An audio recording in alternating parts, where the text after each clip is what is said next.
تمامی تهدیدها از بحر سقوط شهر میمنه مرکز ولایت فاریاب از میان رفتند.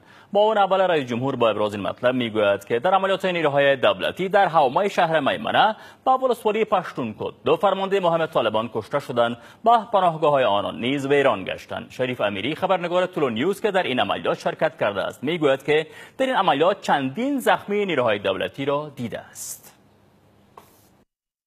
پس از شکست طالبان در جمعه بازار، تمامی مخالفان مسلح دولت که در ولایت فاریاب هستند به خاطر انتقام جویی از تمامی بخش‌ها جمع شدند در ینگی قلعه و روستای ناموسا و همین اکنون هم خط نخست همین بخش ها است و نیروهای دولتی میرن تا پیش که مخالفان مسلح دولت را از این بخش ها دور بسازند، زیرا این بخش یکی از تهدید مهم در شهر میمنه است.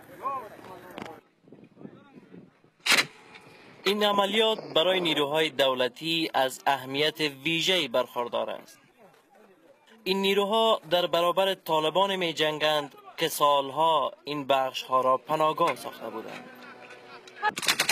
جنگ لحظه به لحظه شدت می گیرد و نیروهای دولتی از دو سو به هدف پیش گام می گذارند. اکنون در اینجا جنگ خانه به خانه و کوچه به کوچه به پیش برده میشه و چند لحظه پیش چند نفر در اینجا زخمی هم شد. اما مخالفان مسلح دولت در این بخش بسیار مقاومت کردند و نیروهای دولتی در تلاش هستند تا اونا را از این بخش ها بیرون بکشند. طالبان حاضر نیستند که این بخش ها را به این سادگی از دست بدهند. این سوتر یک زخمی دیگر نیز به چشم میخورد. اینمیز آمدم مرمی از سو باران بود دادم مرسد ستارخان انداختم ما زخمی شدم و آخر طرف.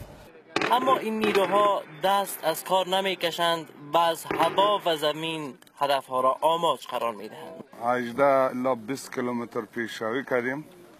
اما قریاجاتی که آمدین شما میدان برآمدین یک 10 دقیقه به طرفش کلا به دست طالب بود.